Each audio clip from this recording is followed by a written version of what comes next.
आदाब नमस्कार, मैं शाहिद उमेर। स्वागत है आप सभी का सियासत टीवी के साउथ इंडिया एक्सप्रेस में। आइए देखते हैं मुख्य समाचार।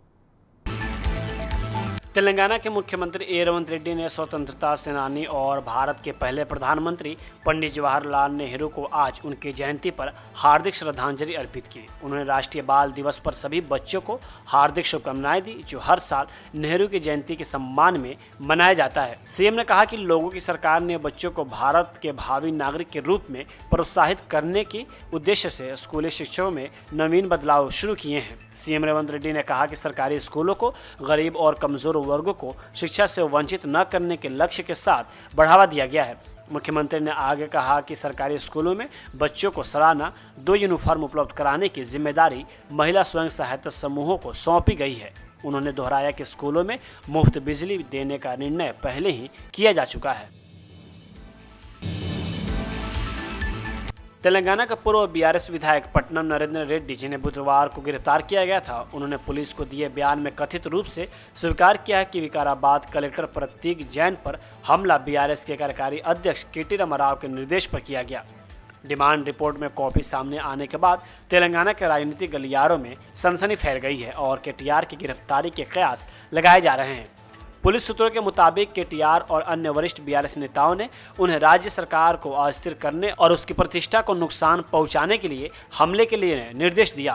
रिमांड प्रक्रिया के दौरान अदालत ने प्रस्तुत रिपोर्ट में नरेंद्र के कथित बयान का उल्लेख किया गया है, जिसमें कहा गया कि पूछताछ के दौरान इन्होंने इस अपराध को एक आपराधिक षड्यंत्र के तहत अंजाम देने की बात मानी ताकि राज्य सरकार को अस्थिर किया जा सके और तेलंगाना प्रशासन की छवि को धूमिल किया जा सके।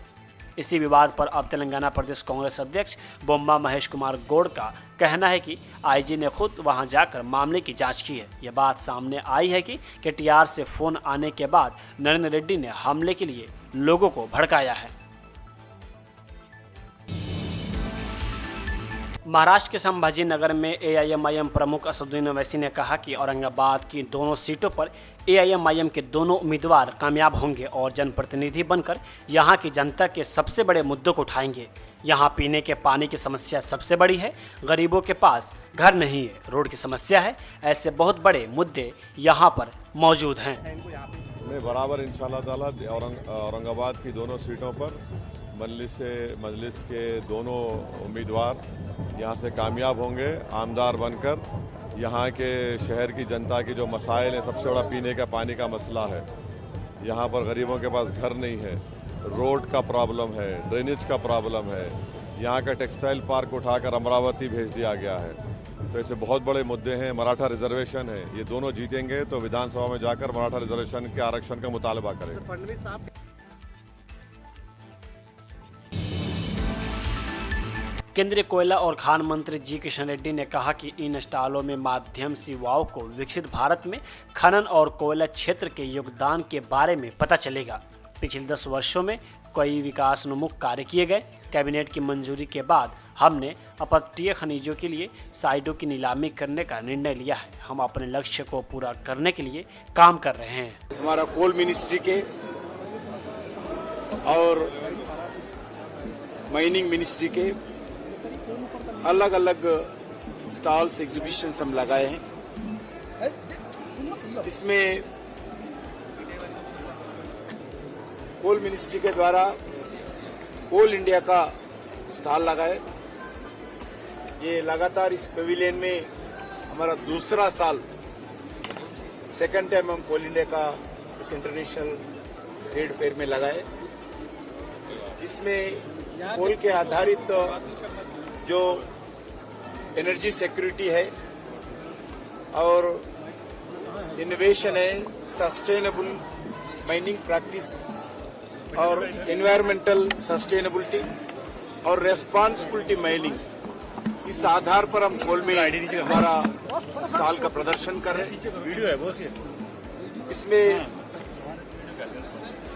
आपको मालूम है दुनिया में coal India a 3rd largest coal producer public sector unit है।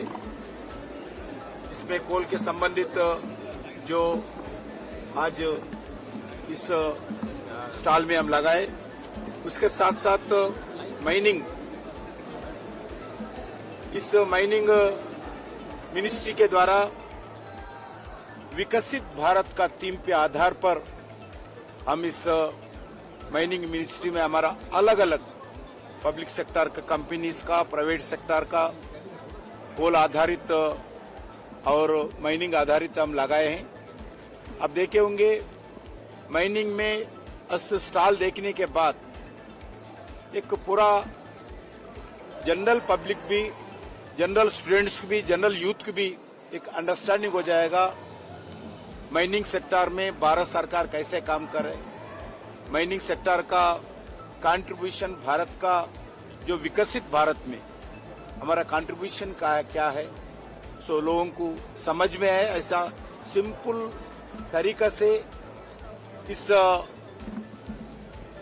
माइनिंग मिनिस्ट्री का अलग अलग स्टॉल्स हम लगाए और इसमें इस वर्ष माइनिंग मिनिस्ट्री पेविलियन में इस वर्तमान में हम मिनरल्स टू माइन स्टोन इस थीम भी आज इस साल में लगाए। पिछले 10 वर्ष में आदरणीय प्रधानमंत्री नरेंद्र मोदी जी के नेतृत्व में भारत का माइनिंग सेक्टर में अलग अलग डायनेमिक और ग्रोथ ओरिएंटेड काम किया है। आज हम बताते खुशी हुई है, ऑफशोर मिनरल्स में भी हम अभी कैबिनेट से अप्रूवल लिया है और ऑफशोर मिनरल्स का भी हम हमारा ब्लॉक्स माइन ऑक्शन करने वाले हैं। विकाराबाद कलेक्टर हमले की घटना में रिमांड रिपोर्ट में उनका नाम आने पर बीआरएस के कार्यकारी अध्यक्ष और विधायक केटी रामाराव ने कहा कि सबसे पहले यह एक झूठा और मनगढ़ंत मामला है। रेवंत रेड्डी सरकार सभी मोर्चों पर बुरी तरह विफल रही है। मैं रेवंत से कहना चाहता हूं कि यदि आप मुझे गिरफ्तार करने में इतने ही इच्छुक हैं तो कृपया ऐसा करें, लेकिन जेल में बंद 21 गरीब किसानों को रिहा किया जाए। हर कोई देख सकता है कि तेलंगाना में कैसे आपातकाल जैसी स्थिति है। मैं रेवंत से कहना चाहता हूं कि वह किसानों की ज़मीन हड़पना बंद करे और लोकतांत्रिक तरीके से व्यवहार करें। Firstly, it's a false case, a fabricated case. Revanth Reddy government has been a complete abysmal failure on all fronts. तो उनकी नाकामी, उनकी इनकॉम्पिटेंस और उनकी करप्ट प्रैक्टिसेस जो हैं, जिनको हम बार बार एक्सपोज किए जा रहे हैं, चाहे वो अपने खुद के ब्रदर इन लॉ को जो अमृत स्कैम में 1100 करोड़ का काम दिया उस बारे में हो, चाहे आज वो सन इन लॉ के लिए अपने खुद के जो सन इन लॉ हैं, दामाद हैं, उनके लिए आज मैक्स बीएन फार्मा जो कंपनी है उनके लिए जो फार्मा लैंड एक्विजिशन गरीब किसानों से, गरीब हमारे ट्राइबल किसानों से जमीन हड़पने की कोशिश कर रहे हैं, उसको एक्सपोज कर रहे हैं। इनकी रेवेन्यू मिनिस्टर जो है श्रीनिवास रेड्डी, उनके घर पे जो ईडी का छापा हुआ उसके बारे में 5 हफ्ते तक आज तक ईडी नहीं बोलती, बीजेपी नहीं बोलती, ना कांग्रेस बोलती है, ये भी हम एक्सपोज कर रहे हैं। तो क्या करें रेवंत रेड्डी बेचारा। मूसी का जो स्कैम है 1.5 लाख करोड़ का, शायद आजाद हिंदुस्तान का सबसे बड़ा स्कैम इन द मेकिंग, ये सब जब बीआरएस एक्सपोज कर रही है, इनकी नाकामी एक्सपोज कर रही है, उनके पास कोई चारा नहीं बचा। तो कोई भी केस में फंसाओ, ये फंसाने की कोशिश आज नहीं शुरू हुआ। आप देखिए एक बार एक पैटर्न है, क्या कर रहे हैं लोग। एक दिन बोलते हैं कि मेरे भाई के घर पे कोई रेव पार्टी हो रही है, जब वहां पे दिवाली पार्टी चल रही थी, तो उसमें फंसाने की कोशिश, कुछ ड्रग्स वग्स प्लांट करके कुछ केस बनाना था, वो कोशिश नाकाम हुआ। फिर बाद में फॉर्मूला ई करके लाए, वो भी नाकाम। फिर बाद में टैपिंग करके तो कुछ दिन टाइम पास कर लिए, वो भी नाकाम। तो क्या करें, आज इनकी नाकामी की वजह से चीफ मिनिस्टर की खुद की कॉन्स्टिट्यूएंसी में एक जो वहां पे इंसिडेंट हुआ, जिसमें गरीब किसान जिनका दिल जला हुआ था, जिनका दिल में गुस्सा था, इसलिए क्योंकि पिछले 9 महीने से वो लड़ रहे हैं, कोई एक जिम्मेदार आदमी गवर्नमेंट से आज तक उनसे बात नहीं किया। ना चीफ मिनिस्टर बात करते हैं, ना डिस्ट्रिक्ट कलेक्टर, ना डिस्ट्रिक्ट मिनिस्टर। तो क्या करे गरीब किसान। पब्लिक हियरिंग गए और वहां पे उन्होंने प्रोटेस्ट किया। तो इसको लेके आज हम पे आरोप लगा के ये कोई कॉन्स्पिरेसी है, ये है, वो है। मैं रेवंत से एक ही बात कहना चाहता हूं, अगर तुम्हें इतना ही शौक है अरेस्ट करने का तो कर लो, पर मैं कहना चाहता हूं जो 21 गरीब किसान जिनको आपने आज जेल भेजा, उनको छोड़ो। अगर गुस्सा हम पे है, अगर नाराजगी हम पे है, अगर हमको बंद कराना है तो कर लो, बट वो 21 किसानों को छोड़ दो, अच्छी बात नहीं है। क्योंकि एआईएमआईएम के अध्यक्ष और हैदराबाद के सांसद असदुद्दीन ओवैसी ने महाराष्ट्र के सोलापुर में पुलिस से मिले नोटिस पर मजाकिया अंदाज में अपनी प्रतिक्रिया दी। एक जनसभा को संबोधित करते हुए उन्होंने न सिर्फ पुलिस द्वारा जारी नोटिस को पढ़ा, बल्कि जवाब में सौंपे गए जवाब का भी खुलासा किया। नोटिस पर टिप्पणी करते हुए, जिसमें उन्हें किसी भी कार्य में शामिल नहीं होने या ऐसी कोई टिप्पणी या बयान नहीं देने का निर्देश दिया गया था जिससे अन्य धर्मों के लोगों की भावनाओं को ठेस पहुंचे। उन्होंने कहा, सार्वजनिक बैठक समाप्त होने में अभी भी 15 मिनट बाकी है। आपको बता दें कि राज्य में 20 नवंबर को विधानसभा चुनाव होने हैं, इसलिए महाराष्ट्र के राजनीतिक तापमान बढ़ता जा रहा है। एमवीए सहयोगी सत्तारूढ़ महायुति गठबंधन से सत्ता छीनने के लिए गहन अभियान चला रहे हैं। इस बीच हैदराबाद के सांसद असदुद्दीन ओवैसी ने भी महाराष्ट्र विधानसभा में अधिक से अधिक सीटें जीतने के लिए कोई कसर नहीं छोड़ रहे हैं, जहां उनकी पार्टी एआईएमआईएम 16 सीटों पर चुनाव लड़ रही है। अभी आप देखें कि डाइस के ऊपर हम बैठे हुए थे, मंच के ऊपर, तो मेरे को आके कोई एक कागज दिए, देखिए आप लोग क्या था, बोलता हूं मैं आपको, सुनो, बहुत मजे का है, बहुत मजे का है। मेरे को jail road police station commissionerate Solapur से हमारे सीनियर पुलिस इंस्पेक्टर साहब ने सेक्शन 168 BNSS की नोटिस दिए, मेरे को लव लेटर दिए, हमारे ससुरे की तरफ से आई नोटिस। दामाद से बहुत मोहब्बत करते हैं ना,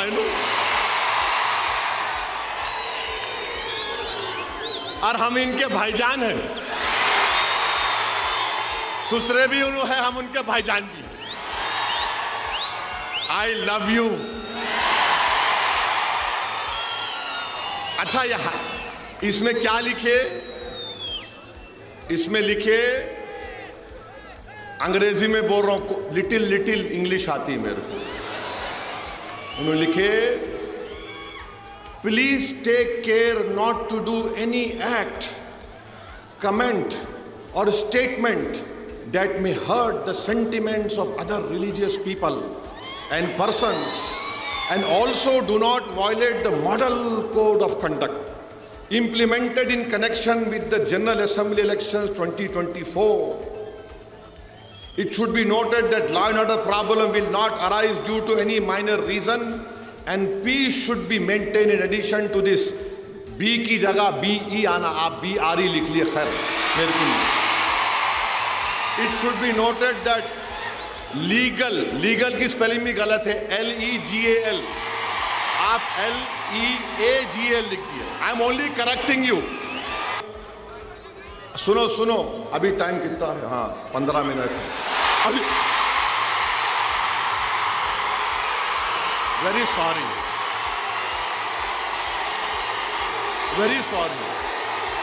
9:45, देखो 9:45। अरे तो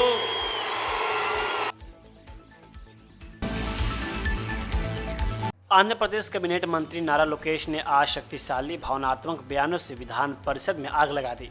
उन्होंने सवाल किया कि जब विधानसभा में उनकी मां का अपमान किया गया तो वे चुप क्यों रहे।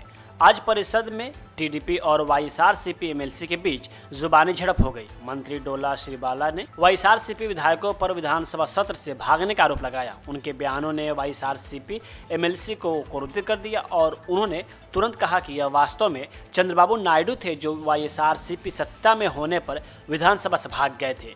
इन टिप्पणियों पर लोकेश भड़क गए और कहा कि चंद्रबाबू नायडू ने 2 साल तक विधानसभा में पूर्व सरकार के खिलाफ लड़ाई लड़ी थी। उन्होंने कहा कि वाईएसआरसीपी विधायकों ने ही विधानसभा में उनकी मां का अपमान किया था और तब चंद्रबाबू नायडू ने चुनौती दी थी और विधानसभा छोड़कर चले गए। लोकेश ने वाईएसआरसीपी नेताओं को यह भी याद दिलाया कि हालांकि चंद्रबाबू नायडू विधानसभा में शामिल नहीं हुए, फिर भी टीडीपी नेताओं ने सत्र में भाग लिया। उन्होंने सवाल किया कि वाईएसआरसीपी के अन्य विधायक ऐसा क्यों नहीं कर रहे हैं।